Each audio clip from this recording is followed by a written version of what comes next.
Hello, and welcome to You Right, the podcast where creativity meets community. I am Matt. And I'm Ray Ray. Each week on You Right, we challenge our listeners to write a story in just 30 minutes using 3 of 5 randomly generated words. It's a fun and fast-paced exercise to spark your imagination and get those creative juices flowing. We'll read your submissions, offer feedback, and discuss the unique twists and turns of each story. Whether you're an aspiring author or just love a good tale, You Right is your place to explore the endless possibilities of storytelling. So, grab your Windows 1995 computer, open up Paint, and be sure the dot matrix printer is ready to go. And let's dive off into this week's stories. And remember, the only limit is your imagination and 30 minutes. Let's see what you got. Your invoking of the Paint, would we call that an app now? Program? I guess technically it's an application. Yeah. Yeah. Took me back. Yeah. Yeah. You were just right there. I was right there. You see the toolbar, the fill bucket, the whole thing. Oh my God, the fill bucket. It was everything. It was everything. That was so fun. It was our first computer. And we only had it because my mom, her job was on computers. Yeah. So as soon as that was available, we had it. I mean, after all the rich people had it, you know. Sure. Yeah. But yeah, that man, oh my God. Oh, that and this one game, which I can't remember the name of it, but it was like an engineering game. What? Yeah. And it would give you problems. I was like 12. Okay. It would give you problems and you had to solve them. Like, you had to, for example, make a ball roll to a certain place or something. And you had to build a mechanism. Oh, did it use pulleys and stuff? Yes. What was that? I have no idea. But I was addicted to it. Yeah. I would sit there for hours until I was forced off the computer. No! Yeah, just trying to figure out this problem. And I'm not good at science or anything like that. So I had more trial and error. Oh yeah, for sure. But it was just so foreign and just so cutting edge, you know? Yeah. Yeah, that and Oregon Trail. I played my fair share of Oregon Trail for sure. Yes. And I was on a chat room. What were one of the first chat rooms called? I think they were called chat rooms. No, but what brand was it? It was AOL. AOL. Yeah. I was on AOL chat. And like I said, I was 11 or 12. Yeah. And these male people, older ones, were like, hey babe, or something. And I was like, oh, they're real. What the fuck? Oh, I had so much fun. Good times. We lived through a very, very good time. Yes. Good and weird. Very weird. Yes. Very strange. Yeah, because then when my friends would come over, we would go and just start prank calling. Yeah. You know? Yeah. People. Go through the phone book. Of course, because you do have the phone book. Yes. And just torment randos. Just cold calling random people out of the phone book. We would flip. We did. We would flip through, find a name that looked kind of interesting or weird, call it, and say shit to them. Or if they didn't answer, just leave a shitty, weird message on their answering machine.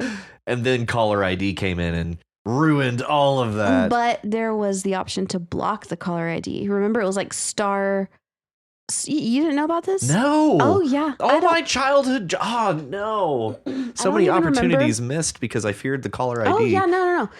We gamed the system because it was *65 or something like that. Okay. If you push *65, then you would not show up on the caller ID. So we would just cold call people. And then, of course, if the phone rang right after we hang up, we just don't answer. Of course. Yeah, because maybe *69 could still get you back. Even it was Well, star 69 is the one that redials the number that yeah, called yeah, you. yeah.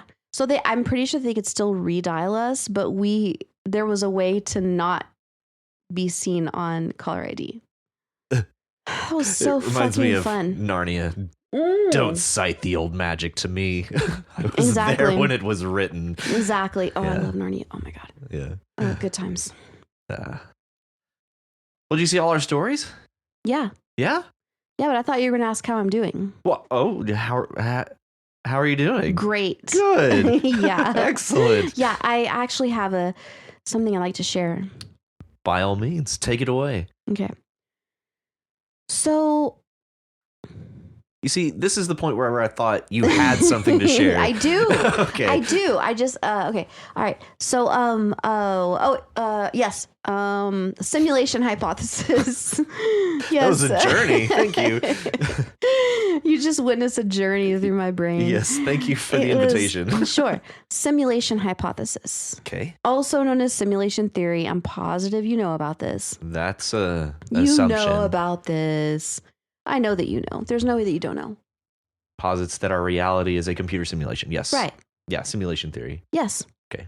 So anyway, I have this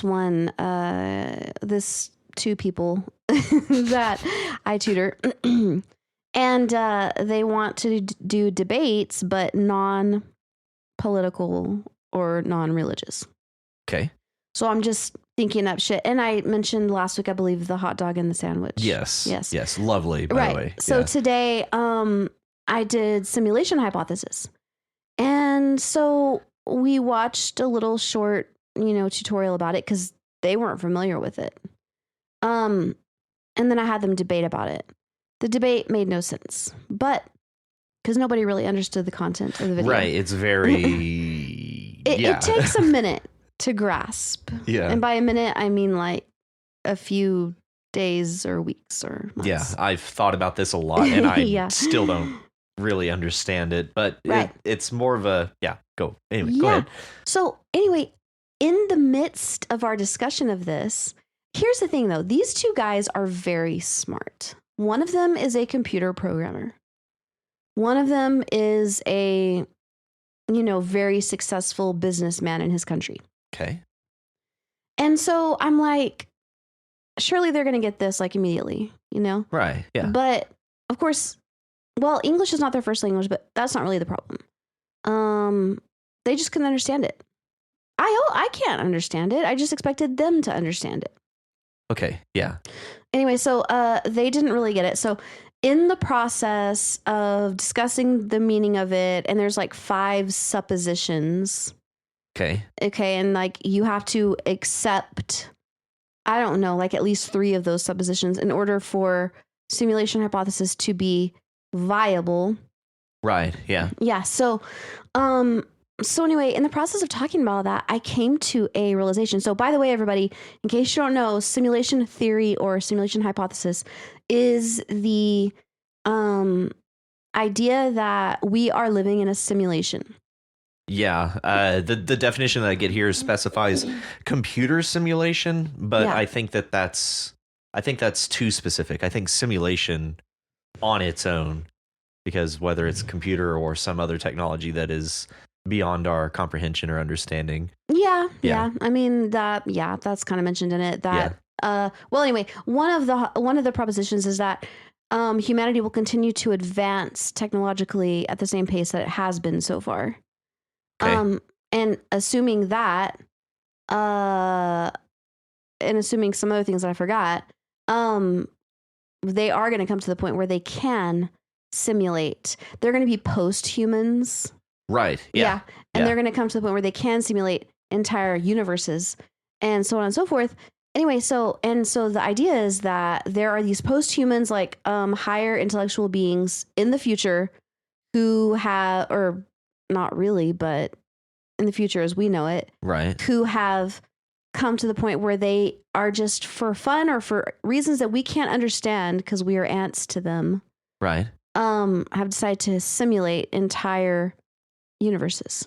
Right. And yeah. we are basically just pawns in their game. Okay. Or maybe not even necessarily pawns. We could just be ones and zeros for the sake of No, that's collecting true. data based on reactions and things like that. Yeah. Yeah. Ones and zeros. Hitchhiker's Guide actually touches on that. Mm-hmm. Yeah. Yeah. But here is the realization I came to, and I thought I had stumbled upon something brilliant and unprecedented, but then I Googled it, and in fact, other people have thought the same thing, which is, wait a second, isn't this the same as creationism? Basically, yeah. Yeah, because creationism, and by the way, I do believe in God and I am Christian, but I also think that, am sure that God and science are not mutually exclusive. So people who try to put them like at odds with each other. Right. Yeah. So anyway, the idea that there's a creator who created everything and everyone is simulation theory. It's like you made this thing that didn't exist and then put it in a setting that didn't exist. You know? Yeah. So if you believe in creation theory, then I think simulation theory really isn't that far off. No, it's the same. Yeah, I would say simulation theory is more specific than creationism. I would say simulation theory would be under the umbrella of creationism. I feel like creationism has its own sort of expectations. Like it carries these certain expectations just under the umbrella of creationism, and it usually revolves around theism of some kind. Yeah, but like what expectations? The fact that there is like a theistic God that is listening and is a part of our lives on a daily basis. Whereas I think that simulation theory is there would be a creator for the simulation, but it is not the God that we choose to accept as, God, or I'm not a terribly religious person, but this does not constitute the religions that surround creationism. I would just need more details about how it doesn't constitute that. Right. And I think because this is more strictly a scientific hypothesis and theory, it's skewing away from theistic ideas and more towards scientific, trying to use science to explain this idea. But you're exactly right. Yeah. It is a form of creation. And I think that as far as our Western, not just Western, but I mean, mostly and originating in Eastern, monotheistic worldview, then it would be more different. But if you think about Greek mythology and the Greek gods, and according to one myth, Prometheus is the one who created humans just because he was like, oh, fun, I'm going to make some dollies. Yeah. And we all saw how that worked out for him. Yeah, exactly. And everybody was like, that's stupid. But either way, there's all this like panel of gods who end up like fucking with the humans. Sometimes literally. Literally, yes. I mean, often literally. Yeah. Zeus was just randy. Oh, hell yeah. Zeus, a lot of them fuckers, literal fuckers. Anyway, and so like what I'm saying is that what I'm saying is that if you have a more, which I don't know that there are any people who actually still believe in the Greek gods, but in the past that was more similar, I think, to simulation theory than our idea of like a loving God. That's a fascinating pull. Yeah. I love that idea. Yeah. Almost, that's almost cool. like somebody took the idea and then repackaged it and made it sound like something novel. And I want to now repackage that into something different and make that sound novel, but I don't know how I would do that. Okay. Well, first of all, it's just that first word. So in this case, it's simulation. Prior was creation. Yes. So we just need to find a good synonym. Oh, how about it's going to be perfect. How about iteration? Iteration theory. Yes. Oh, yes. Fuck you. That's so good. Iteration theory. Iteration theory. A new theory. Iteration theory that there was a being who wanted to reiterate themselves. And stuff. We're going to have to think about this. Yeah. It's a celestial being who has reiterated themselves, and we are strictly like synapses for this We're Yeah. copies. Yeah. We're like Iteration paper theory. dolls. Yep. Mhm. Yep. That's it. Yep. That's it. That's We it. figured it out, guys. Yep. We All figured right, it out. Let's pack it up. Let's go home. Let's make some books and some theories and sell that shit. Hell yeah. Hell yeah. Dude, that's awesome. I know, right? And the histories will say episode 33 of You Right. Yes. Iteration theory was born. Watch it already was- exist. It doesn't. There's no way. If it does, I'm going to know that someone is hunting me. Are you Googling it now? No, I just was like pulling up our Google Doc, and the first thing I saw was Nick to You, The Great Hunt. Oh my gosh, it is a thing. No, it's Iteration what? theory has its Stop. roots in the operation of substituting functions into itself. Okay, well, it is kind of like that, but I'm going to call this reiteration theory because it's that being making copies. So reiteration theory. All right. And we can even draw on iteration theory point. Reiteration theory, also known as Fuck illusory off. truth effect, Stop. describes the tendency to believe something is true simply because it has been repeated, even if it is false. Okay, shut Oh up. yikes! That whoever is far too is. topical. Seriously. Leaving that. Ugh, ugh. So did you see all of our stories for this week? Did. Yeah? Yes. And who did we decide to read this week? Well, this week, it looks like I have been chosen to read Walker by Faith, Suicide Method number 4. To Rachel's Guide for Suicide Success. Yeah. From the horse's mouth. From the mouth of the horsey. Yeah, I forgot the name and I couldn't scroll down fast enough. I don't know how to go to the very bottom. How do I do that? It doesn't matter anymore because I'm already there. But Okay. well, okay. All right. So, with no further ado, option 4, grenades. Having read through 3 full chapters thus far in this guide, you must be a dedicated, studious, and intelligent person, with one glaring exception being that you have a death wish. In other words, if you're still kicking after sticking with us up to now, you must live a pretty boring existence. Now, you may quickly disagree or become enraged with this author at the mere suggestion of your less than adventurous nature. And that is a perfectly acceptable response, as it is another sign of life in you that you thought was all but gone. Good work. However, I have but one question for you.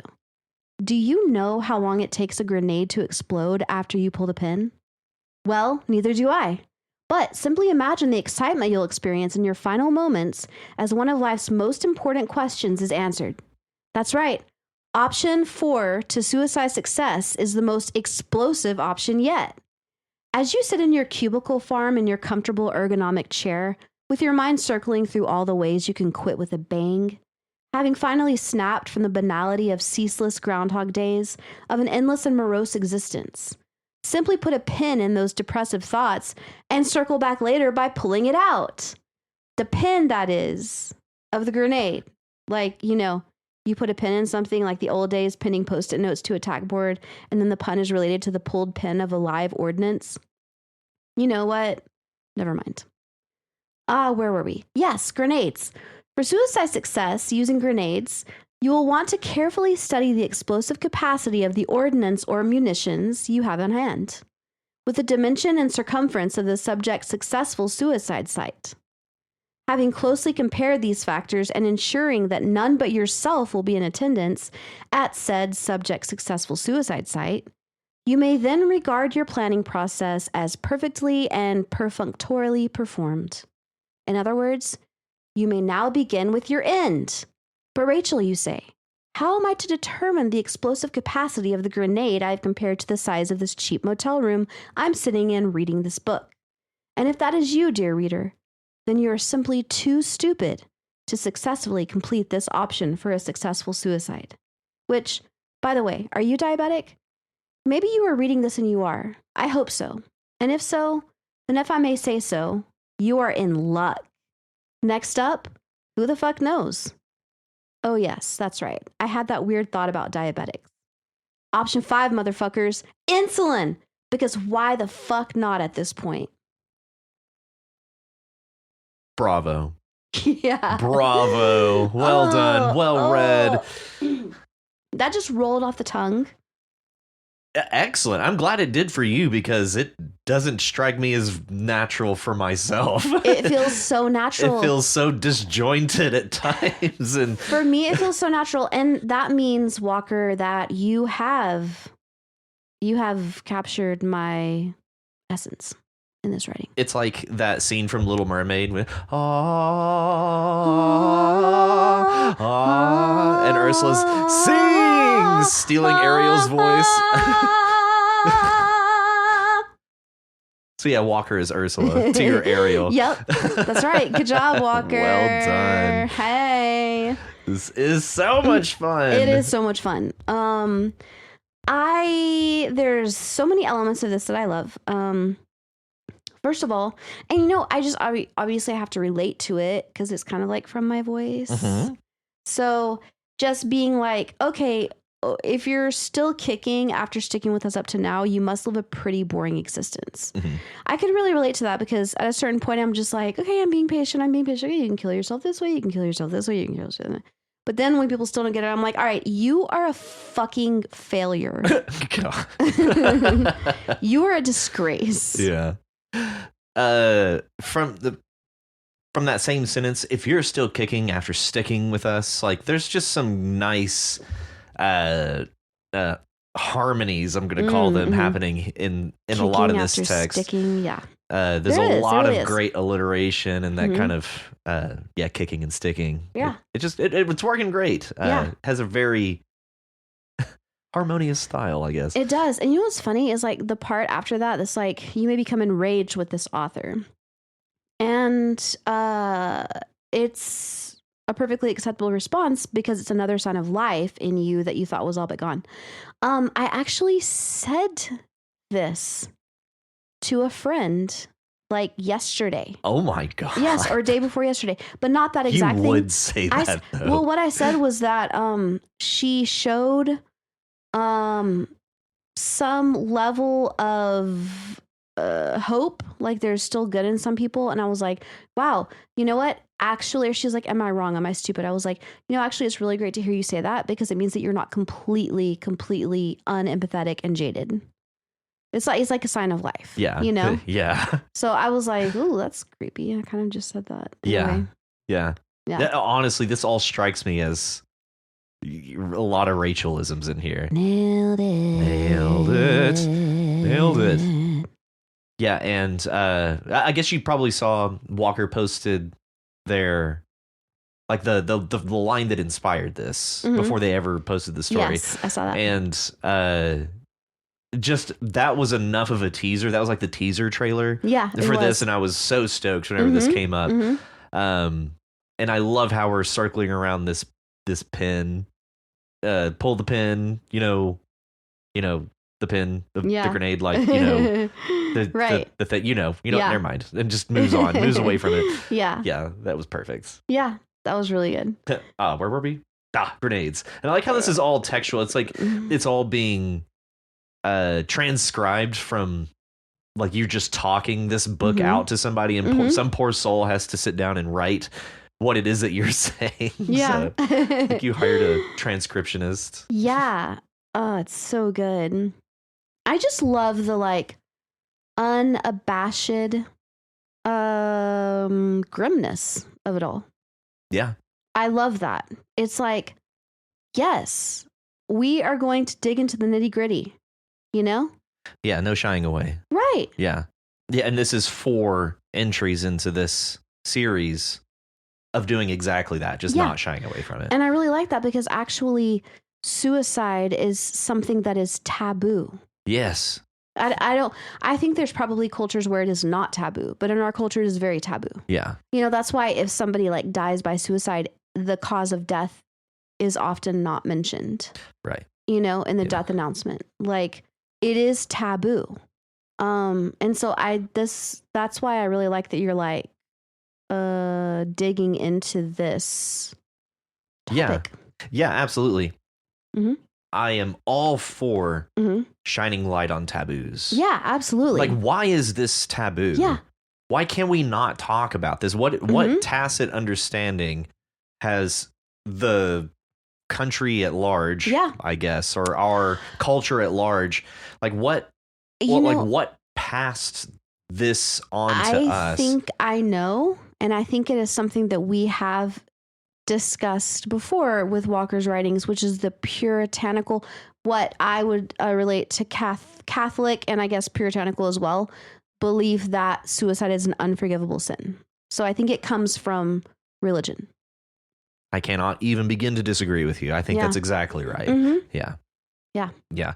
It almost has to be. But at the same time, if it's an unforgivable sin, why can't we discuss it for what it is? Yeah. Like, why? I don't understand why. Probably because I'm not a terribly religious person in the first place. But well, I think it's because if it is accepted as an unforgivable sin, what are you going to say to the parents of somebody who killed themselves? Well, they're going to hell.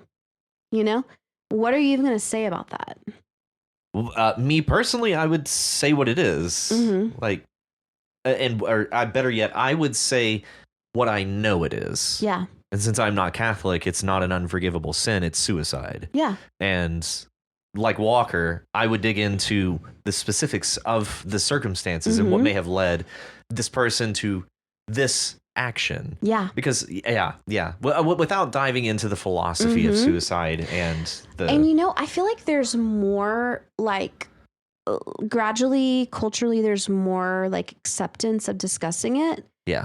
And I just thought about that mini series, 8 Perfect Strangers. That's what it's called, right? Or is it 9? Or is it 9? It's a number of perfect strangers. I can't remember with Nicole Kidman. Yes. Yeah. Yeah.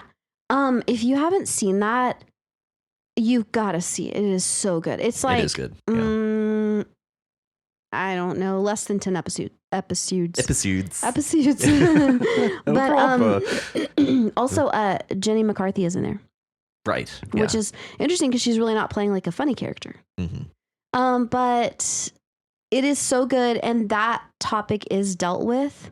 Yeah. Along with other kind of difficult topics, and highly recommend. Yeah, I also highly recommend. Mm-hmm. Did you see Walker mention, or better yet, I told Walker because we were watching White Lotus, the season 3, and I just on his last entry I was like, man, I'm watching White Lotus and I cannot get your story out of my head. Bro, what network is that on? HBO. I thought you didn't have HBO anymore. We are on Christians? We'll get you a login. We'll figure it out. I was like, wow, did you really lie to me just to kick me off of your fucking membership? No. That is so fucked up. No. But yes, we need to get you watching White Lotus. Okay, yeah, because I love season 1 and 2. Obsessed. Like, me and my brother, like, watch it on repeat. Yeah. Oh, season 2 was some of the best television I've ever seen. So fucking good. So good. Season 3 is great. It's obviously the internet is trolling certain things about it, but I think this is it just continues to be excellent television. Awesome. It couldn't not be.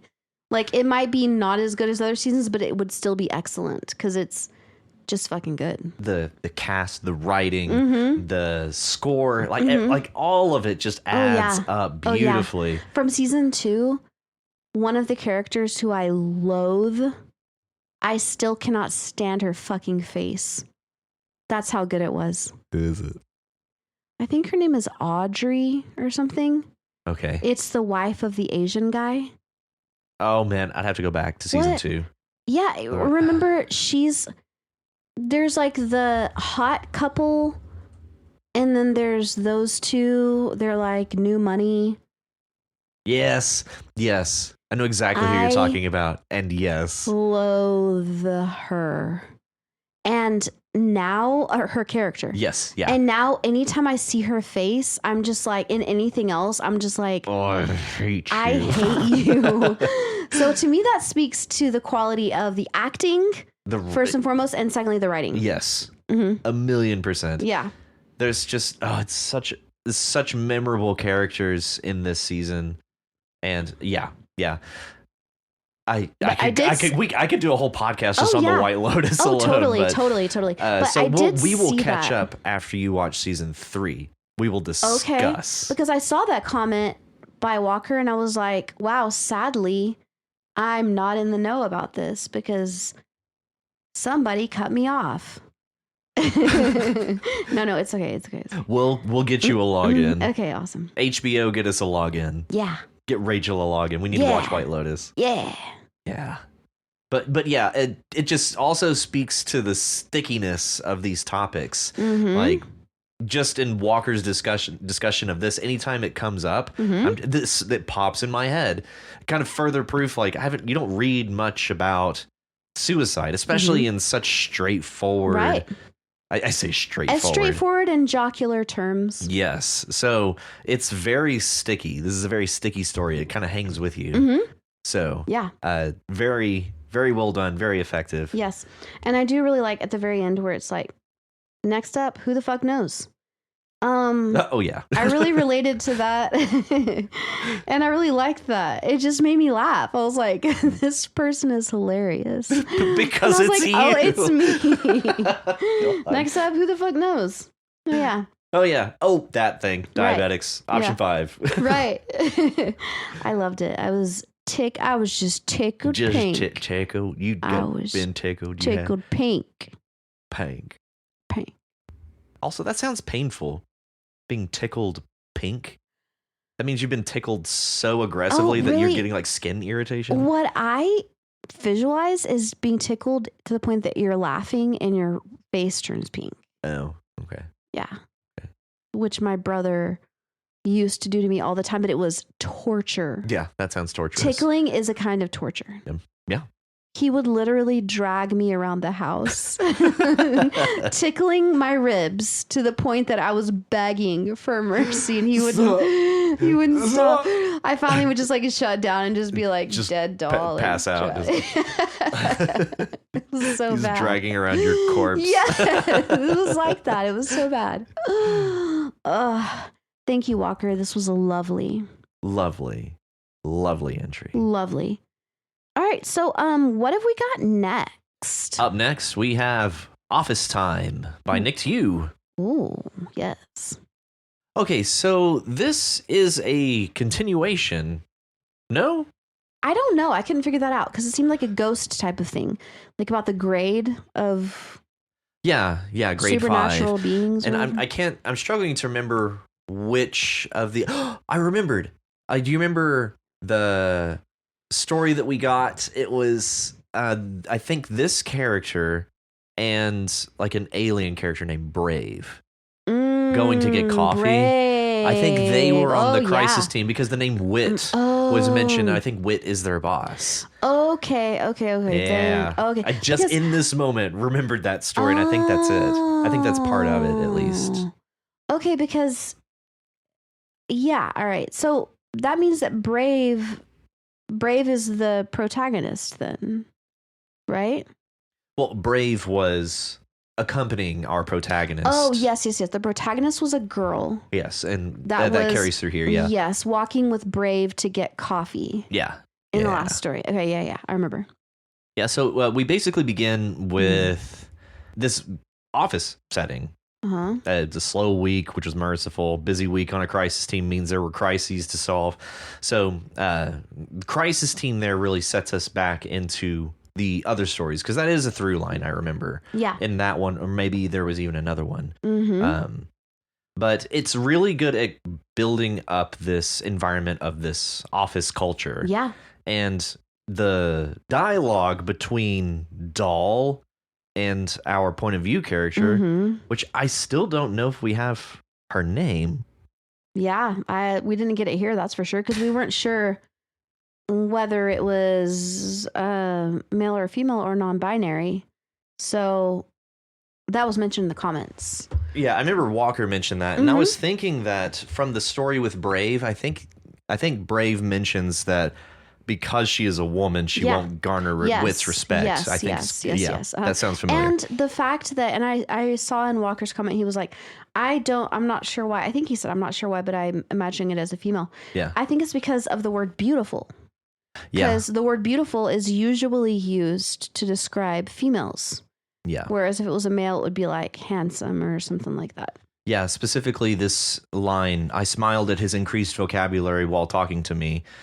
It was nice to talk to someone who recognized my brains as well as beauty, which could not be said for all of my coworkers. Sounds like a very female experience. Mm. Although Yeah, I'm sure beautiful dudes may fall in that same category as well. Beautiful right? brainiac dudes.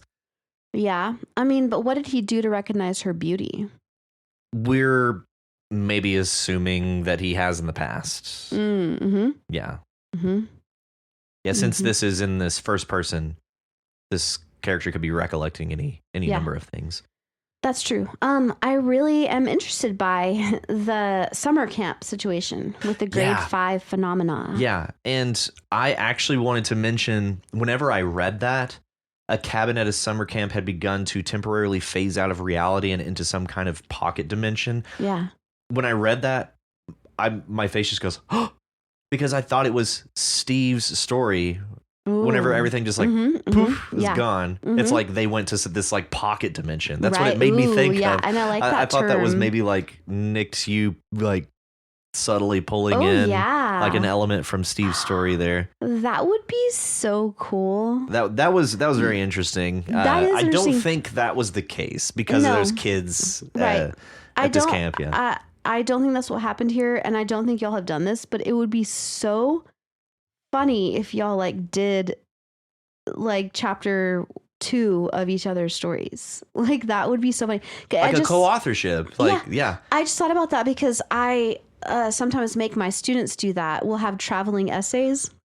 So they'll write paragraph 1 of a 5-paragraph essay, and then I make them Ooh. pass it, and then they have to read it. They get a certain time to read paragraph 1, and then they have to write paragraph 2. And it turns out to be hilarious. It is like comedy gold. Okay. Yeah. It All is. right. Oh my God. That would be, some of you have definitely invoked characters from other stories. Yeah, and there's You know? one this week, if Yes, I'm not there is. mistaken. Yes.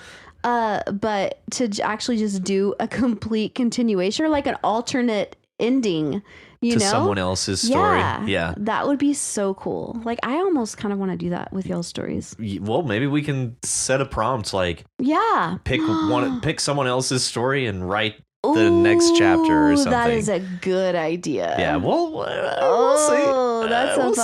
fucking good idea. But yeah, I just thought that was especially inspired. The cabin summer camp began to temporarily phase out of reality.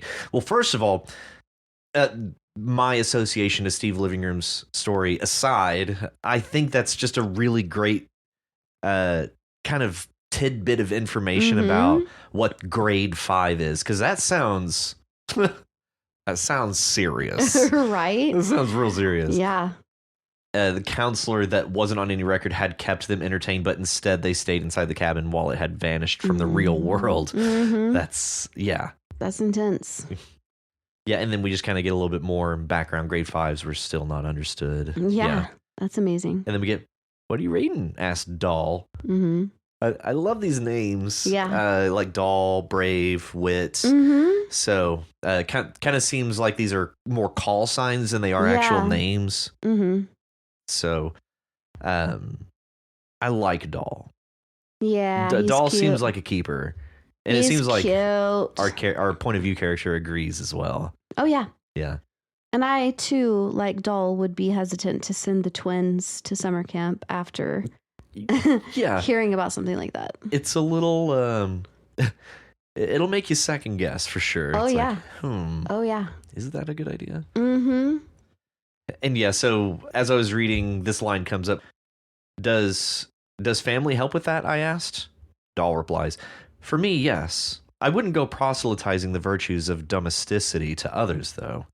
I smiled at his increased vocabulary, because as I read proselytizing the virtues of domesticity, I was like, damn, Doll got bars. And then in the next line, she basically calls out the same thing, his increased vocabulary while talking with me. Yeah. Yeah, that was... Basically, you read my mind in the following line. I was like, yeah, that's got some $5 words in there for sure. But I really liked that. It does so much character work there. Mm-hmm. Mm-hmm. Yeah, I think this is just a good conversation between two coworkers. It is. It is. It seems just very natural. Like, this is how me and my coworkers talk. Yeah. I thought it was interesting how she is being, he's telling her, I think it's him telling her that she likes to show how smart she is. And I had to read that a couple of times to know if it was him telling her or her telling him, but I think it's him telling her. Because he says, I think, he said thoughtfully, that you should focus on making things easier for yourself in a way that benefits the team. And then she says, less snide remarks, huh? And he says, I wouldn't curb your sense of humor, but I think you like showing how smart you are. Maybe use that when you're telling a joke, convey information. I liked that because I feel like it was a kind of like a glimpse of like an imperfection in the protagonist.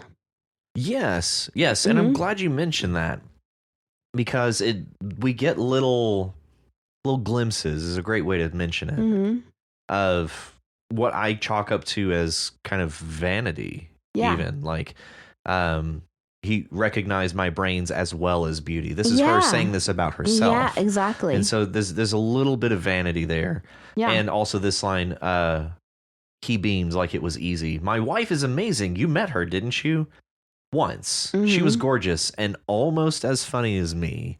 So these are just these little glimpses into this sort of vanity. Doesn't quite sum it all up. I think it's this sort of self-importance or self-assured. She's a very self-assured person, I think. I wouldn't even go as far as to call them flaws. It's just like characteristics. And it's all coming from herself, about herself, which is very telling about the point of view character. It is. And they're very subtle little clues, which I think worked perfect. But I really like that because I feel like so often the protagonist is conveyed as being somehow almost flawless, kind of like borderline holy. Like even there are things they might be a violent person, they might be a this or that person, but the author like justifies every aspect of them to the point that you're like, yes, they're doing the right thing. This is, So I did see this as kind of like a critique on her character, and I thought that was very, I don't know, different. Yeah, it's certainly nuanced.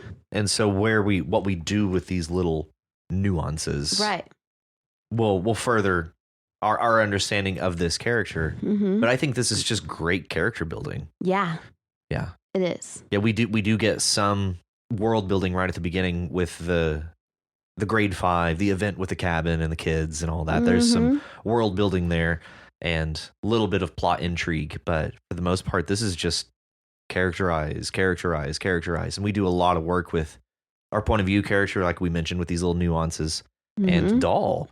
Yeah, totally. Yeah, absolutely.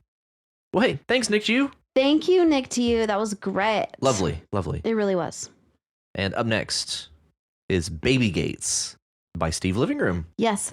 Okay, so first of all, Steve, this is going to sound really weird and crazy. And I know I've said this before, but this is my favorite thing you've written. It just seems so real. And I just like the expression of like frustration and almost like fighting against the machine. Yeah. Rage. Yes. Against the machine. Yeah. Which, by the way, my derby name in Austin was Rage Against the Machine. So. Yeah. But and your Reddit handle is Wook Against the Machine. Oh yeah, that's right, because Rage Against the Machine was already taken. Correct.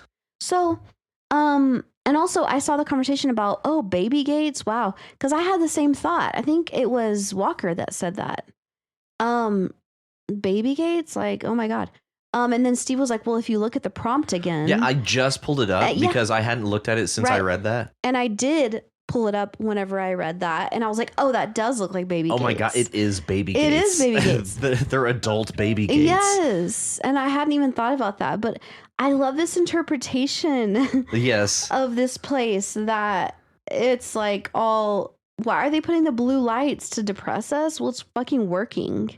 It's demeaning and demoralizing. Like, This is borderline vitriolic to Yeah. office culture in But general. it reminds yeah. me very much of Office Space. Yes, it does. You know, except for Office Space has these bright fluorescent lights. Yeah, whereas this is like these blue hue. But it's like they're trying to like push you into a depression, a depressive state with those blue lights. Yeah. Yeah, it is. It is a kind of, under that guise, it is a kind of unsettling picture. Yeah. After reading Steve's story, I'm like, oh. Yeah. And the ugh. fact that they take your phone and then when you get up to go to the bathroom, he glances at you and then glances at his watch. Yeah. Oh my God. Like there's just so many little, like I'm going to call them humanitarian offenses of this office. Like what? I would call those microaggressions. Microaggressions. Okay. Yes. Yeah. That's a much better way. Yeah. There's so many microaggressions. It's just like, wow, really? You're literally going to time the amount of time that I'm in the bathroom, you motherfucker. Or they're checking the time to compare against the last time they went to the bathroom. They're like, yeah. it's been 45 minutes. Right. Really? Do you really have to go Do you really again? need to go? Yeah. Yeah. That is disgusting. And I think that is like a vestige of this like hierarchy system that has diminished greatly in the US, but still exists in a lot of places. Oh, yeah. Absolutely. Mm-hmm. Absolutely. I do think the work from home culture put a real lid on that for a while. Mm-hmm, mm-hmm. But I think it's just slowly working its way back to where it was. I don't know. I feel like we have come a long way from that point because it's like even before the work from home thing, it was like there's less power distance between workers and employees and employers. Yeah. Like way less compared to other cultures. Okay. Yeah. Man, I got to this line. I got to get out of here. And I was like, dude, get out of there. Yeah, this sounds leave. like hell. Go. Just go. Yeah, that line really resonated. I got to get out of here. Yeah. Yeah. And then I felt a slight twinge of not guilt, but hesitation when I read, I can't even use my phone because they collect them each morning and store them in a box. Because You do that in class, don't you? I do. Well, only if they won't get off their fucking phones. Okay. I have a Topo Chico box, which I call phone jail. And I force them to put their phones in phone jail. Uh-huh. Yeah, because if I don't, they will be literally... Forever on their phone. No, they will be literally FaceTiming people in their country during fucking class. Oh, I'd absolutely put Oh, yeah. that phone in phone jail. Oh, yeah. I might go so yeah. far as to put that phone in phone jail and then put phone jail in like A trash compactor. yeah, and just be like, you gonna learn today. You gonna learn. You hear and you gonna learn. Yeah. Literally, they will dare to be on a conversation during class. And I'm like, this happened just yesterday. And I was like, I looked at this girl. I was like, are you literally on the phone right now? I was like, get out. Out. Get out. Go. Get the fuck out of my classroom, motherfucker. I didn't say the fucks. But I really said- wanted to. I said, get out. You got a good get out face. I do have a scary one. Yeah, it's lovely. Thank you. You've practiced. I've practiced so much. Yeah. You've had much practice and many opportunities to hone this skill. Oh, so many. Yeah. So many. Man, Just- that's got to be such a satisfying sensation to tell them, like, out, It is. out. It really is. Because My domain, out. yeah. Because we have a really good time in my class. I am a fun teacher, but that's why it's even more powerful every once in a while when I'm like, how dare you? Just go. I can't even look at you anymore. Just get out. You're so good at this. Oh, I mean, man. as you said, I've been honing really it. need video We because really that's did. powerful. It's scary as fuck. It's good. It's Especially- the subdued, the control. Oh, yeah. Oh, the- yeah. And it's the slight, like, the head tilts up just ever so slightly. Like you're just barely looking down at them, Right. Out. Yeah. Out. Yeah. You just go. I didn't even have to yell about it. I Yeah. just, It's actually more, it'd be less terrifying if you did yell. yeah. Yeah. Totally. Yeah, exactly. And the thing that makes it so scary is the fact that we're all fun and games 95% of the time. So But when then I you do crack that serious bone. yeah, and they get scared. A hush falls over the room. And then I feel like a god. You just see a little dribble of pee. Somebody's like, the front of everyone's pants gets dark. No. This is embarrassing for you, but not for me. So okay. anyway. Yeah.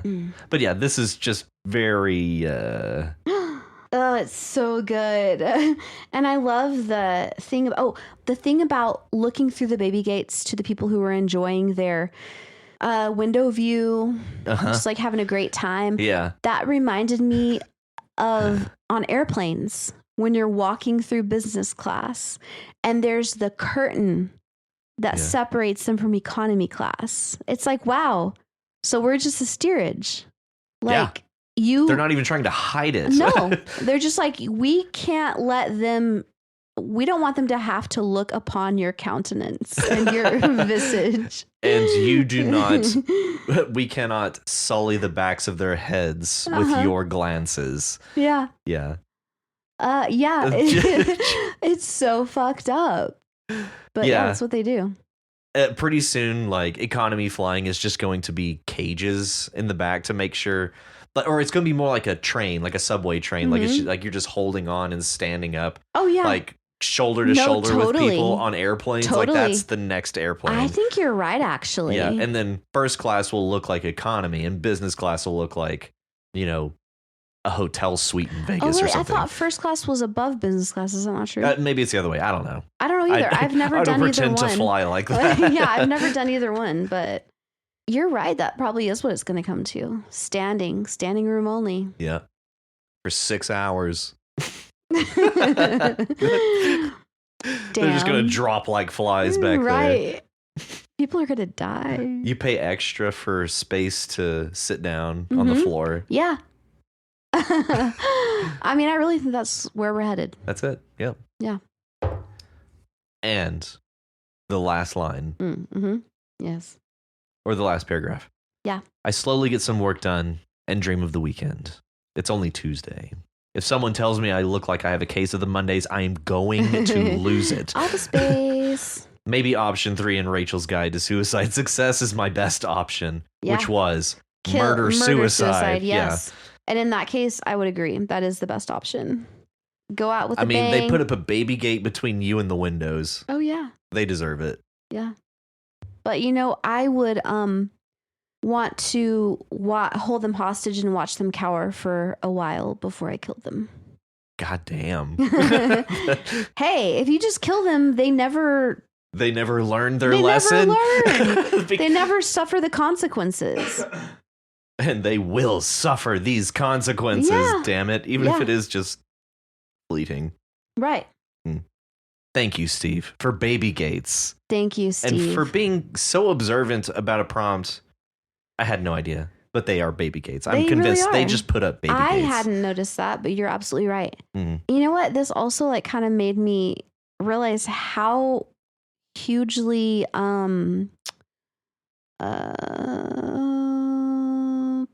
what's that word? Persuasive, effective. No, it's something that causes something. Causative, something that's inspiring. I don't know, but the movie Office Space is in our culture. Yeah, absolutely it is. Yeah, but it's influential. That's what I'm looking for. Influential. How influential it is, because not only all of this, but also just today, I texted something to my brother. No, he texted me something and I was like, okay, cool. And he texted me back and was like, okay. And obviously that was an allusion to Office Space. Office Space is permeating our entire existence. This is at least the second time that Office Space has come up on episodes that we've done. Oh, yeah. I remember you were talking about a printer that had failed, and it's like the only solution is to bash it with a bat. Yes. Yeah. Although, could just as easily be a reference to South Park. But didn't Office Space happen before that South Park episode? Whether it came before or not does not mean that it No, was that's influential of South Park. That's true, but I do know my brother, and I know that it was Office Space. Office Space Yeah, reference. almost certainly. For sure. But anyway, I love South Park. I absolutely love South Park. Speaking of satire. Right. Yeah. Oh my God. Brilliant. And brutal. Brilliant and brutal. Yeah. Wow. Just wow. Wow. That's all there is to say. And refusing to shy away from any topic. Yeah. Yeah, it's to the point that they can get away with anything Mm-hmm. because they refuse to back down from anything. Mm-hmm. Yeah. Yeah. Yeah, mad respect for those cats. Oh, absolutely. Okay, up next, we have M.A.T.T. by Richie Posier. Okay, first of all, did you feel seen with that title? Yeah. Yeah. Yeah, I really did. I feel felt that you would. like, and it's such a great acronym too. Mm-hmm. It really is. Memory Acquisition and Transfer Team. Yes. Yeah, that's wonderful. Mm-hmm. So I found it interesting, first of all, how the interpretation of the look of this office was so different between Steve and Richie. Yeah. Because for Steve, it was depressing and just awful. But for Richie, it was like working in some top secret deep sea complex. Yeah, but it's all hinging around that blue light. Right. Yeah. It is. Yeah. That's certainly a through line between the two, but yeah, the outcome was very different. Yes. So I'm just going to jump straight to kind of my thoughts on this story because this is nuts. Mm-hmm. And I want so much more of this. Yes. I kind of wanted to read two stories because I really wanted to read this. Yeah. There's just some great writing in here. It's so simple to follow, such a complex idea. Mm-hmm. And on top of that, we're getting such great characterization of I want to just say Singh. Is that how you say your name? Dr. Singh? I think so. And this whole office culture. It's doing so much with so little space. Yeah. This is so cool. And I just wanted to kind of get my thoughts out there because I've just been glowing since I read this earlier today. This is a great story. It is. And I also like the depiction of the office culture where and I like the fact that Dr. Singh is not this like domineering presence. Right. Yeah. But just like you can laugh at Dr. Singh and, Yeah, laugh at, laugh with. Yes. Yeah, it just seems like a real team player. Yeah, totally. Yeah. Nice shot, coach. Mm-hmm. So I kind of wonder why these people signed up for this to be like reanimated. Okay, so I'm actually just going to read this. This is Richie Posier's comment. Mm-hmm. I sat down and wrote a 7,000 word story called LEAP in one sitting about 3 years ago from a premise that I had in my head for about 15 years. I'd always said that if possible, I would love to be downloaded and woken up every few hundred years to see how stuff turns out. Mm-hmm. I wondered what that would look like and now realize that I would hate that idea after following my character into the future and seeing what might have happened to him. But I've still had those characters bouncing around in my head. Yeah. So that, I think, is the reason why. It's almost like a form of time travel. Yeah. Like you get shut down mm-hmm. and then reanimated mm-hmm. and you come back screaming right. what sounds like an agony to a team of people in an office. It's like, that sounds dystopian as hell. Oh, it does. But at the same time, I can understand why people would seek that out. Yeah. But what you just said reminds me of a conversation that I had with Kim many, many years ago. Because when I was in Mongolia, I almost got, I don't know the point at which you say you got or almost got frostbite on my feet. And it was because I was playing football outside one morning. It was actually the morning after I got punched in the face. And in that course it bar was. fight. Yes. But I was wearing like 3 pairs of socks Uh-huh. and my tennis shoes. I'm like, okay, you wear tennis shoes to play sports, right? Right. Anyway, and it was in November. And it was, negative something really big. It was so specific. It was fucking cold. And I remember my feet were stinging, burning Yeah, from that's the frostbite. cold Yeah. at first. And then they became numb. Yeah, that's worse frostbite. And I was like, yay, I don't feel the pain anymore. I got bit by a frosty, dude. Yeah. And I played for like 3 hours. And then I went inside and, took my shoes off, and I obviously couldn't feel my feet. And after, I don't know, about 30 minutes, I started feeling this like feeling in my feet, and it slowly became excruciating pain. Yeah. Excruciating, like stabbing pain. And I even Right. remember screaming. Right, yeah. I mean, like, "Ah!" And it was horrific. Cut it off. Cut it off. Yeah. And I said to my friends who were in there, I was like, oh my God. And they were like, well, maybe if you do this or maybe you do that, but nothing was helping. Mhm. And it was excruciatingly painful for maybe like an hour. Mm-hmm. And then I was okay after that, I think. I don't know. But Yeah. I'm still, I think I'm okay. You done But- had been bit by that. been bit by that frost. You bit did. by that frost. But anyway, I was telling Kim this story, and I was like, yeah, so like my, it was just the pain of like, I don't know why it was so painful. And she was like, Kim was like, well, maybe we're always in excruciating pain, but we're just used to it. So the fact that you were in so much cold that it became numb, then you experienced not being in this state of severe agony. And then it came back and you felt it because you suddenly were in this state of severe agony. Uh-huh. It took an hour to readjust to what you Yes, knew before. Exactly. How quickly That we get state used. of severe agony. So that's what this reminded me of, because I was like, okay, being a human is a nightmare. It's like a disaster. And we're just used to it. Yeah. And then being reawakened to Right. humanity is Exactly. the most Excruciating. agony and Exactly. excruciating That experience. you can imagine. Holy Yes. shit. That is so fucked up, Mhm. but very intriguing. Probably true. Yeah.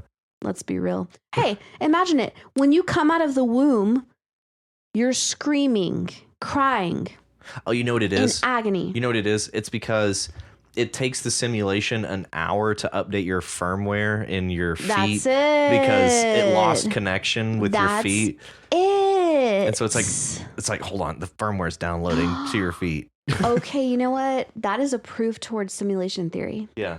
Or is it reiterationism? Right, that. Yes. And the same for when babies are born. Like, it takes a few minutes for the software to download. That's the only thing that explains why we adjust so quickly. It's all downloads Yeah. and bandwidth issues. Yes. we just can't download fast Yes, enough. Yes. It's not immediate. How can you expect it to be immediate? You have to suffer for a few minutes before. Others have really poor connections and they suffer for a lot longer. Right. It's all about that bandwidth. It's just that bandwidth. It's that Upgrade your bandwidth. upgrade your network card, bro. That's right. Get that latest Wi-Fi. Get that Wi-Fi life. Anyway. Yeah, anywho. Yeah, so I just really wanted to touch on Richie's comment there because I felt like that really added a lot of first of all, insight into the Oh, yeah. story itself. And then further, Dr. Ronnie Singh is a character from Richie's original story. Goes on to say, I really feel bad about how I left her at the Mhm. end of my first story. I have felt bad about it for almost 3 years, and I wanted to give her some sort of happy arc development. Yeah. And you don't know this, but I do, and I feel like an asshole. I brought it right back to the sad part at the end of my first story. I feel really bad about that. Yeah. Richie, I think that is probably one of the most wholesome things I've read about an author discussing one of their characters, because you take it very personally. You take it very seriously, because these characters are real. Yes. We are multitudes, every one of us. And so humanity is a multitude all our own. And so to approach these characters as the reality that they truly are is one of the most heartwarming things I have read as a result of this podcast. So thank you for being who you are and approaching characters this way. Amen. That was beautiful. Wonderful. Yeah, that was wonderful. And also, well, this is your chance to bring that positive arc, you know? It is, but at the same time, let Dr. Singh be Dr. Singh. If Dr. Singh goes and does something terrible under your hand, that's Dr. Singh. Like, you have some agency, but so does Dr. Singh. Like, let them be who they are. Like, try to let your characters be authentic. And that's kind of what I drew from this. This felt like a very authentic character. Yeah, for sure. Who behaved authentically. Yeah. It doesn't. Otherwise, it broaches on contrivance. Otherwise. Yeah. But they are your characters, and they're yours to do with as you will. Some people are cruel to theirs. Some people love theirs. Some people kill their characters for no reason. On the one hand, they're your characters, but on the other hand, if they're real, they're also their own characters. Right. Absolutely. So then they're not totally, in the way that you, I think, view your characters, they're not totally yours. Right. You're just the conduit to observe through them. Which your characters are expressing themselves. So, yeah, like Matt said, let them express themselves. Yeah. And that's what I thought we got here, is an authentic expression of Dr. Singh. And with that, Richie, I love this story. Yeah, it was great. There's so much there's so many cool directions you can take a story like this. Yes. And I would just like to say that I loved that last line, as the first scream of the evening tore itself out of the fabric of the past. Beautiful. That was beautiful. Yes. This is such a great story. I really hope we get to see more of Dr. Singh. This is special. Yes. Thank you, Richie. Thank you, Richie. So next, I believe that we have Play It Again, Marty by Jake. Hey, Jake. Hey, Jake. We gonna do it? We're gonna do it. Just wait a second. Okay. Hold on. You guys aren't ready for this. No. No one's ready for this. We're actually not even ready for this. Okay, you ready? Okay, here we go. Out in the West Texas town of El Paso, I fell in love with a Mexican girl. Nighttime would find me in Rosa's cantina. Music would play and Felina would whirl. Beautiful. Yes. So good. I love Marty Robbins. I didn't even know his name before this, but I've always loved that song. I fell in love with a Mexican girl. It's so wonderful. And it's so good. Like, he is quintessential novel songwriter. Like, he writes like little novellas in every song. He does, yeah. The other one that was mentioned is Big Iron, which I also love. Big Iron. I couldn't sing it as well as El Paso, but the big iron on his hip, like, it's wonderful. That's pretty badass. It's a song that crops up in Fallout. Actually, they pulled in Marty Robbins into one of the Fallout games. Okay. Oh, it's lovely. Yeah. Love Marty. Well, now that I know his name, I also love Marty. Yes. Well, I loved him even before I knew his name. You just fell in love with a Mexican girl I did. named Felina. I fell in love with a Mexican girl. Okay, so this is a very unique take amongst unique takes for the Yeah. office culture here. Mm. This is a very healthy way to live two different realities. Yeah. Yeah. This is like a split personality done right. Yeah, because here's the thing. What you do in your head is your choice. To a certain extent, unless you're having a psychotic break and it's not your choice. But normally, I'd say it's your choice. Especially in the form of we'll call it a fantasy. I Yeah, would say. Yeah. absolutely. It's like we could imagine that we are in the Shire, you know? Why not? Why the fuck not? I mean, it's a simulation anyways. Right. Come on. Exactly. Why not? Just imagine that you are wherever you want to be. You're in the past, you're in the future, you're in another place, you're in another galaxy, whatever. Why not? Why not? Hey, as long as you are functioning in a way that takes care of you and the people who depend on you, why the fuck not? Couldn't have said it better. Yeah. Yeah. This was like a kind of a liberating read for me. I was like, fuck yeah, Felina. Fuck yeah. Fuck yeah. Yeah, and what a picturesque fantasy. And especially for us, like this is where we live. It's very easy to picture Oh, yes. all of what she's imagining. Quite. So it was really striking at the line, this was her herd. Mm-hmm. I was like, herd? That seems kind of dehumanizing in a way. And so I was like, I kind of thought this was taking a dark turn, but then she sat down. She commanded Alexa to play Marty Robbins for her. And at that point, I was like, huh? What? Mhm. Marty? What's Marty doing here? Mm-hmm. And then we go so far as to dive into the song she chose. The song that plays is Big Iron. Ready and rearing to start the day. And then we just continue. She booted up her computer, and the wide plains of Texas opened before her, tumbleweeds racing, cattle meandering. And suddenly, it all took a very different turn than what I was expecting from this was her herd. Yeah.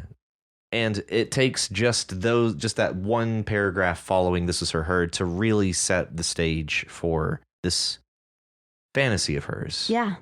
And it took one Marty Robbins song, the mention of wide plains of Texas and tumbleweeds and cattle, and it just opens up that imagination so quickly, so easily. Oh, yeah. We get an aural element with Big Iron from Marty Robbins. We get all these visual elements, wide plains.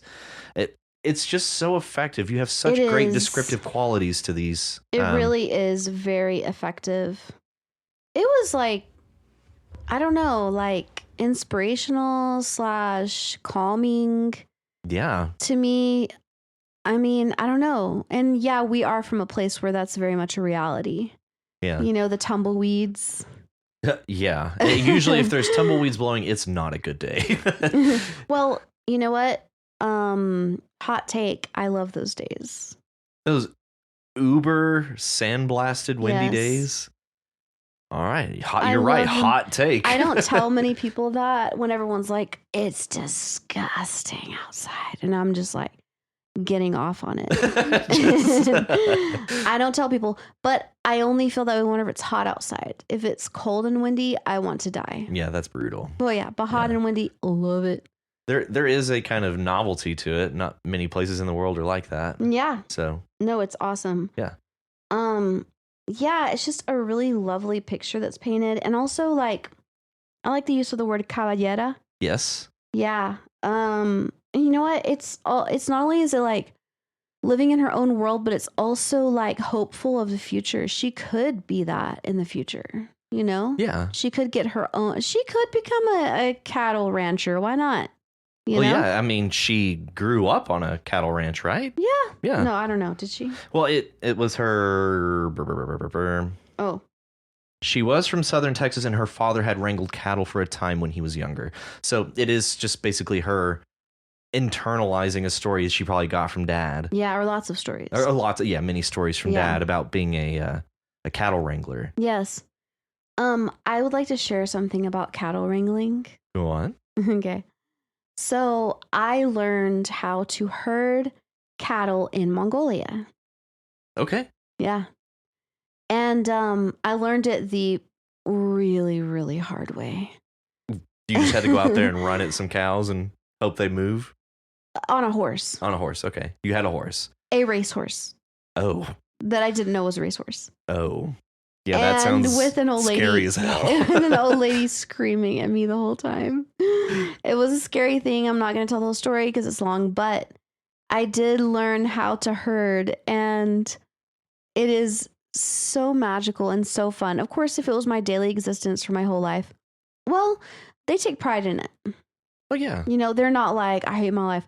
They take pride in it, but I'm just saying my view as a person who did it for 2 weeks and then like weekends here and there is different than somebody who does that for their lifestyle. But I was in charge of pulling calves. Okay. Yeah, because I was very inefficient at milking. I just sucked at milking. Okay. So the grandma was like, all right, you're going to pull calves. So what that means is that in the morning, they let the calves go and drink for a few minutes to like stimulate the milk production. And then you have to pull it off the teat. Oh, and restrain it while they milk. And they're doing this for survival, by the way. Right. Yeah. And then after they milk a certain amount of buckets of milk from all of the female cows, because there's a lot of them, then they unleash the calves to go back to their moms or whatever. Unleash them. Yes. But I just want y'all to know that those calves are mean as hell. And I imagine they're pretty strong. They are huge and they are strong. They're the size of us. Right. Yeah. They're not small. No. So whenever you see these calves at a rodeo, I do not agree with any of that, but I just want you to know that they're not small and they're not sad. They're big. They're actually big and bitter and mad. They're bullies. Calves are they're bullies. bullies. Well, it's kind of like, I mean, kids are assholes. No, so exactly. Why would it be any different for cows? Oh, and it's just like Chewy. Yeah. She's a bitch. She's an asshole. She's an asshole. Yes, calves are like that. They will fuck you over any chance they get. And I actually was trampled in the face by a calf. Oh, God. Yes. And this old lady, like, she was mean as hell. But the one time that we bonded was whenever we were trying to catch this one calf and we couldn't. And then we finally got it, but then it broke loose at the last minute and I ran to catch it before I got out the gate and it knocked me over. It bowled me over and then it trampled my torso and my face. Just all the way up. Yes.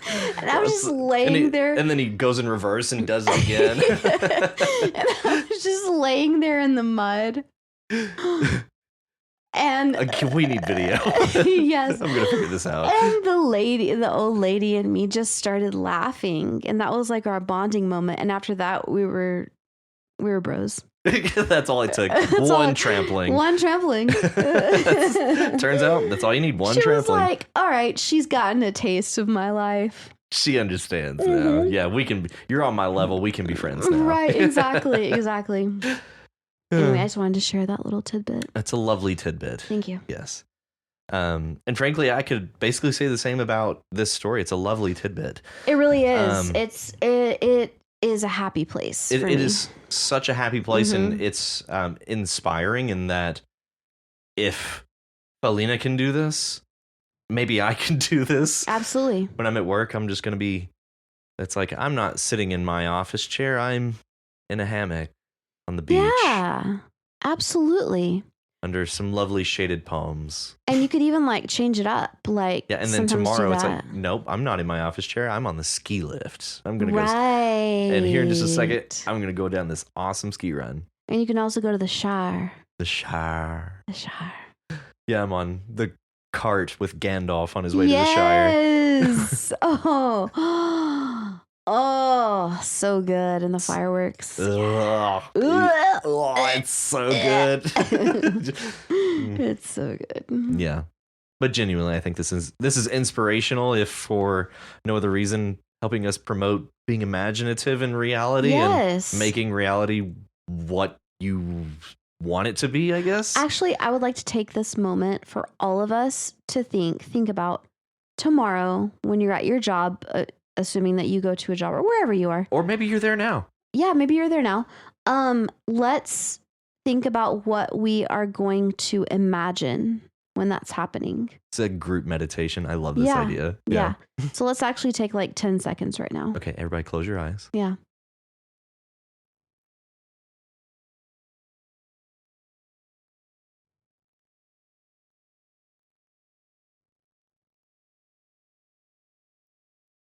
And now you're there. You're there. You're there. Snap, you're there. I would actually snap, but my finger's broken. God. And I can only snap on one hand, so. Well, congratulations. One is very much better than the other one. This is my one with my broken finger, which is good, which is kind of, but it's not as good as it could be if my finger wasn't broken. Oh, you gotta shake it up a little bit, like. Then. Okay, but this one. Well, it's because you're using your ring finger. That's what I use on this one too. Can you snap with your pinky? Actually, yeah. Actually, like a boss. Actually, yeah, but I can't with this finger. You do it with this finger, don't you? Yeah. How do people do that? I don't get that. I can't do it with my middle finger. I can only do it with my ring finger, and apparently now my pinky. You're not doing it. You're kind of. Can you do all three? No. I cannot do that. I can't even do that. It reminds me of Zach Galifianakis' character, the pretentious illiterate.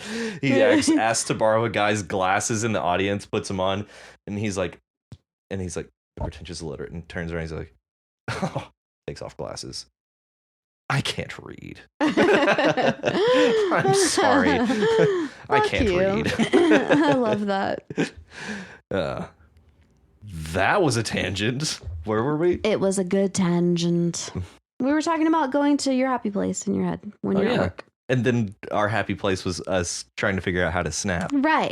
Let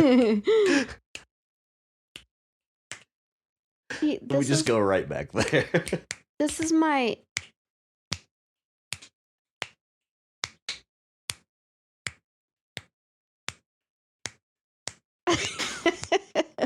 Please don't cut any of this. Just stereo snapping.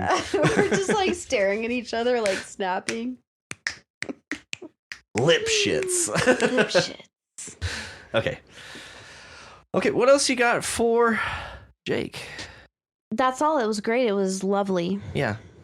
Mm-hmm. Yeah, lovely. Yeah. Thank you, Jake. Thank you, Jake. Thank you. Thank you. And that is all of our stories for this week. Already? It is. That was 5 stories. Hey, great representation this week, guys. Yes. This is some wonderful stories, really, top to bottom. Really good, really good. Yeah, like all of them. I loved all of them. This is such a delight. Mm-hmm. I'm going to take this opportunity to call out Walker by Faith's post. So I'll take this as an opportunity to basically call this a review, since I don't think we have any reviews to read for this week. Okay, yeah, this is a review. So yeah, Walker says, basically goes on to explain that like this is the genesis for this week's entry into Rachel's Guide to Suicide Success, and gives us a kind of 2-minute blurb of ourselves on the satire prompt, I believe it was. Anyway, he says, anywho, why is this here? It's here to show how encouraged we are to write for and with one another. It's a community of encouragement and trust. It's a place for ideas to form and grow. And goes on to thank us for what he says, the gift of this place. Amazing. That meant so much, Walker. I love that. That's not just gratifying, but encouraging, because we have such a blast doing this. We have so much fun. And it's just awesome to hear that what we're doing that we love so much is actually like helping people or having a positive impact, I guess. Absolutely. Yeah. An impact of any kind. Yeah. Well, But a it is good positive. one. I think it is a Like, I don't positive. want to have a negative impact. It's like, turns out we're actually like, this is bad. Making people want to kill themselves. Oh no! Don't say that. Don't say that. No, I'm just riffing on the suicide success. But honestly, since we started covering Walker's stories, I realized we never put a disclaimer in the episode about like content warnings for the podcast itself. Are you gonna start doing that? I don't think so, because that ship has sailed. Like, right. like we're kind of beyond that at this point. But it just kind of made me think I need to take better care of making sure that people are aware that we're getting into some pretty rough content for some. Right. For some. Right. Yeah. For others, it's hilarious. It's hilarious. Yeah, Walker, thank you for that. That is extremely encouraging. Yes. Thank you for the very kind words. But that moves us into episode 34. And for episode 34, we ask that you write a murder mystery. A murder mystery. A merstery. Merstery is what they call it these days. Yes. In some circles. Squares. I guess. Triangles. Triangles? Yeah. Anyway. So yeah, a murder mystery. The idea being that you just give us an installment of a murder mystery, or if you can somehow manage to get a murder that's mysterious and its resolution all inside of one short story. That would be... That's pretty epic. Yeah. But, murder mystery really in the title doesn't even claim to solve it. Oh, you're right. It just needs to be a murder that's mysterious. Right. Yeah. Yeah. You could do the whole thing. You could just do part of it, an intro, whatever. You could even just give us the ending. Work backwards. Or you could even just give us the middle. Maybe like the front third. I don't know. I think the middle would be fun. Okay. Yeah.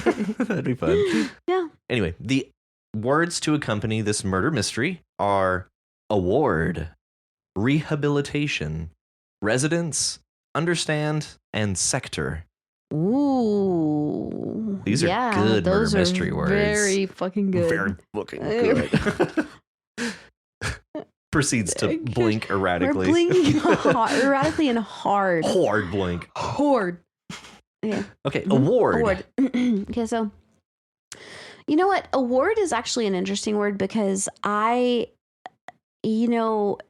could be conflated with the word reward. Yes. Yeah. And I have done that before. They can at times be used interchangeably, but at other times not.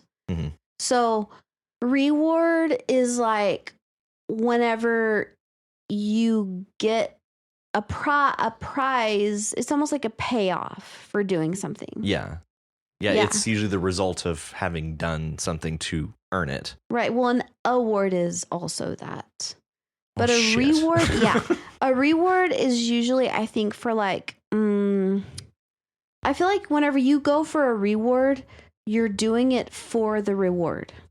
You're doing it for that profit.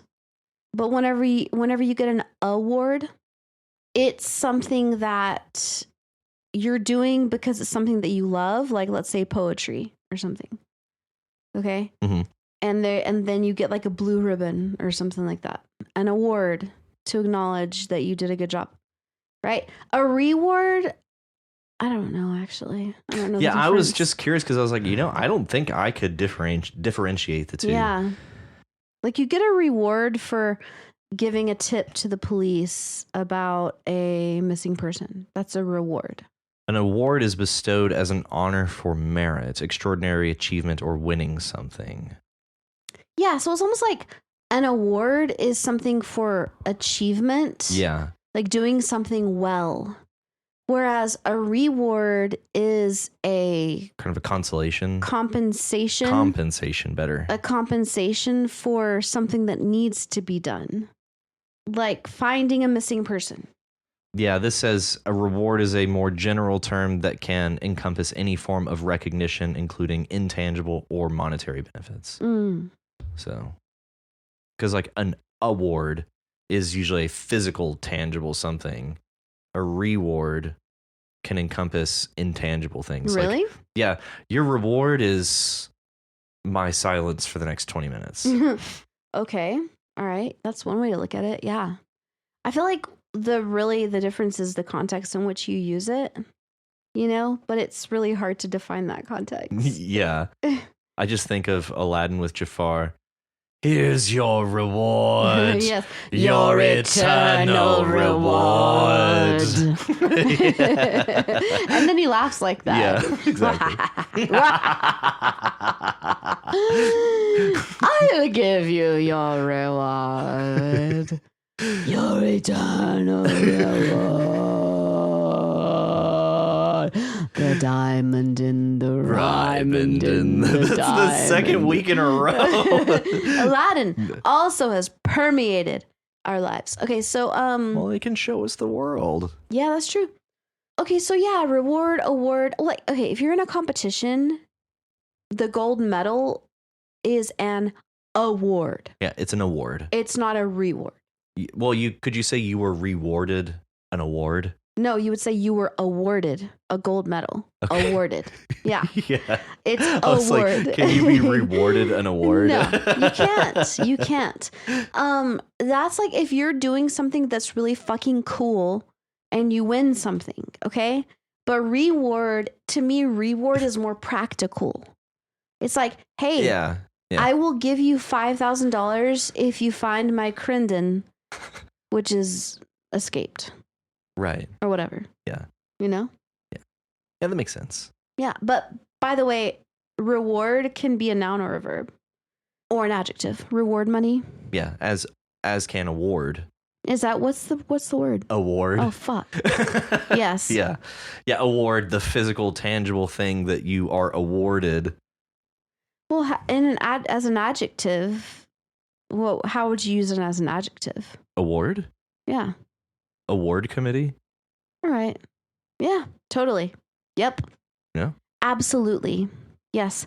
Noun, verb, And adjectival noun. adjectival noun. You're Getting learning. there. I'm getting there. Bet you're learning. It only took 34 episodes. But you're getting on. Yeah. So, next word is rehabilitation. Yes. That's kind of a mouthful. It is. Rehabilitation. This is definitely a noun or an adjectival noun. Rehabilitation station. Often abbreviated to rehab. Right. You know what's interesting though is that I really do. I mean, I'm almost certain that this comes from Latin. Re is back or again. Mm-hmm. I'm gonna say again for this.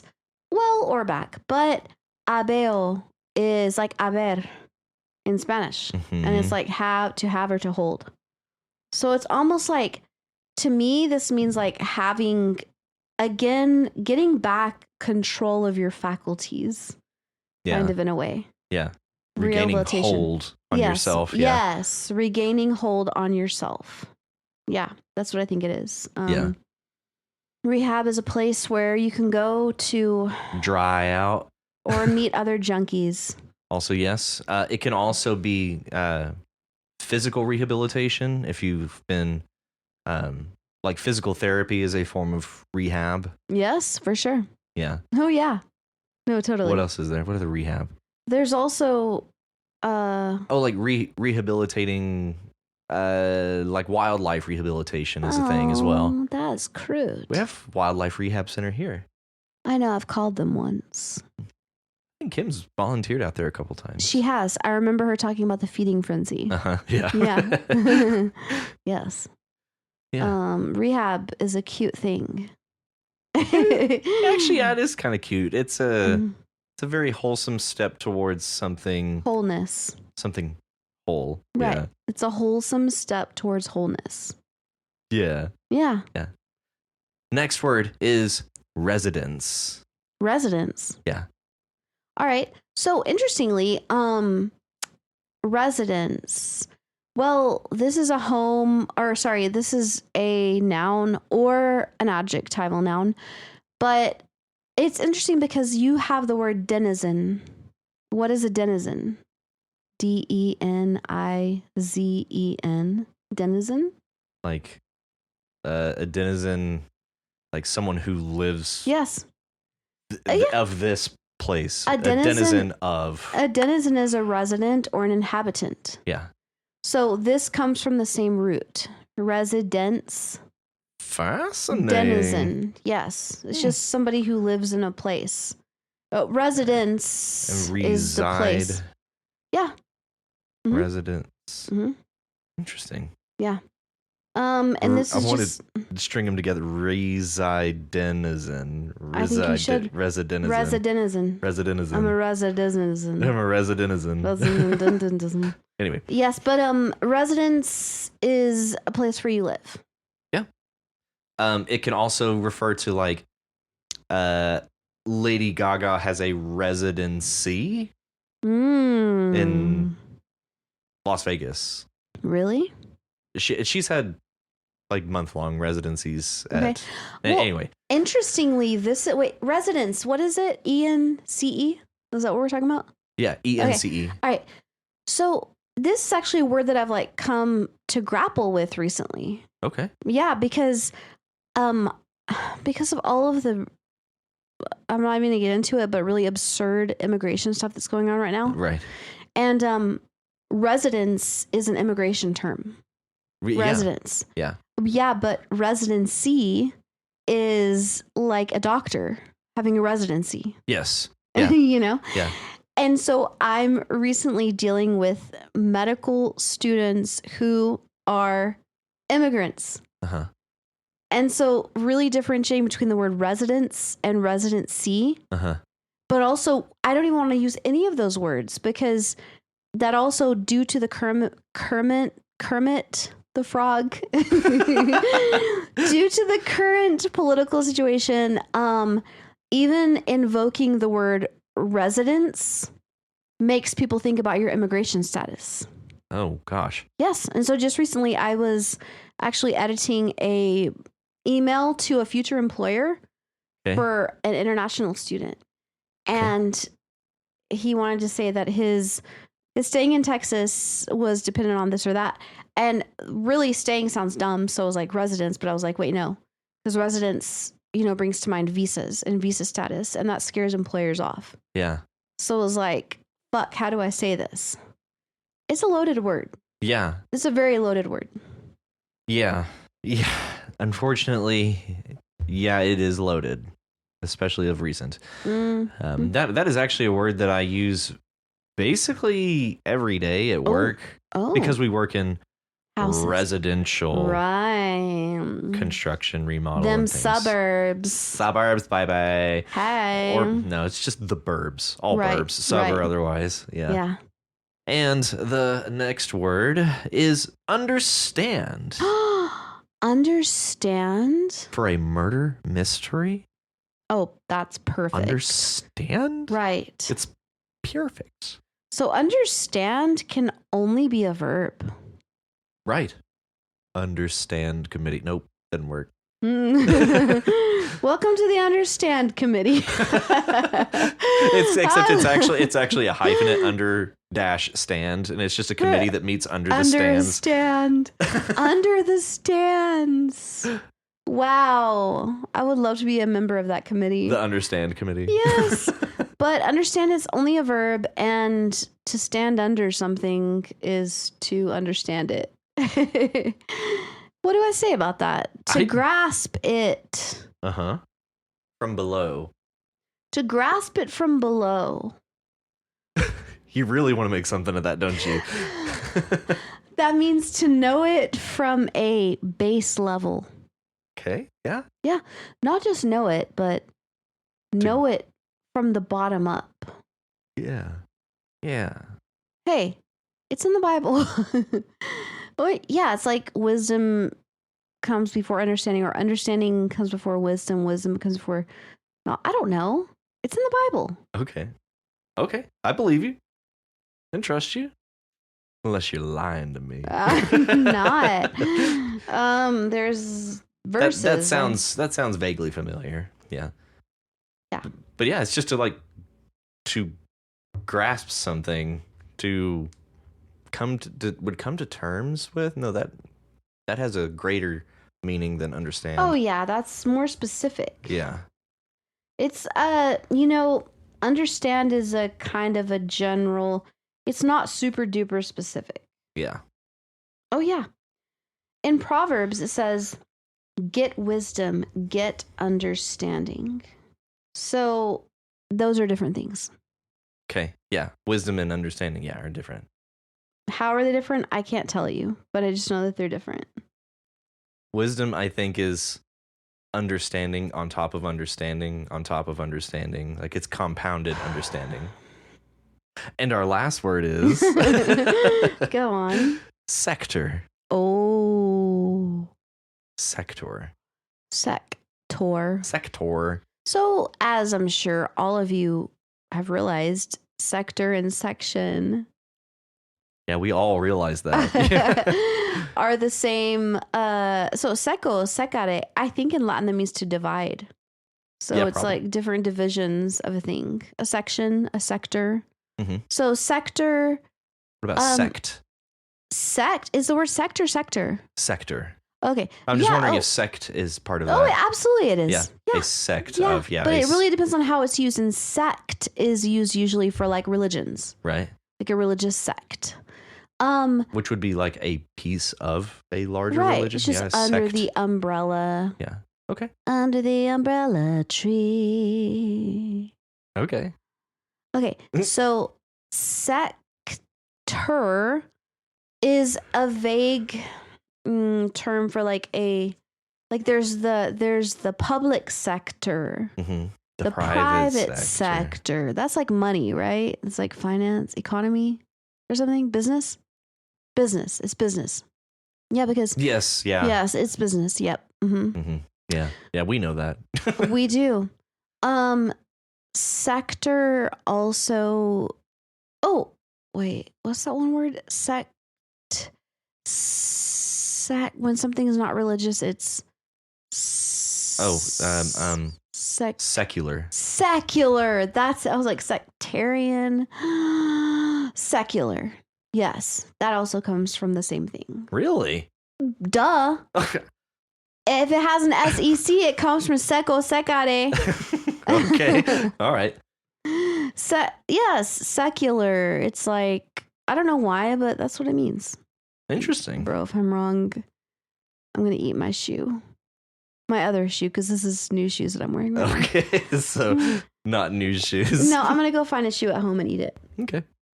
So again, those words for episode 34, award, rehabilitation, residence, understand, and sector. And you're going to write a murder mystery. A murder mystery, everyone. By the way, that was my idea. It was, yeah. A lovely idea. It's like, as soon as I saw that, I was like, yes, please. Let's do that. I just realized actually murder mysteries are my favorite. That's what I read all the time. Did you read any, like, much Agatha Christie? Like Hercule Poirot? Bro, listen, bro. Not only did I read Agatha Christie, but I also have read. I met Agatha Christie. I am Agatha Christie. No, I use her books in Spanish to work on my Spanish. Oh, nice. Yeah, because idea. Because I'm familiar with her books and her writing style.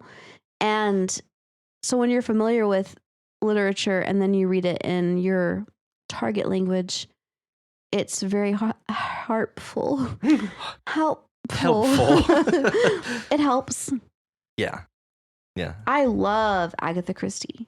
Right on. I was just thinking about her today. Like all the good conversations y'all had. Like, yes.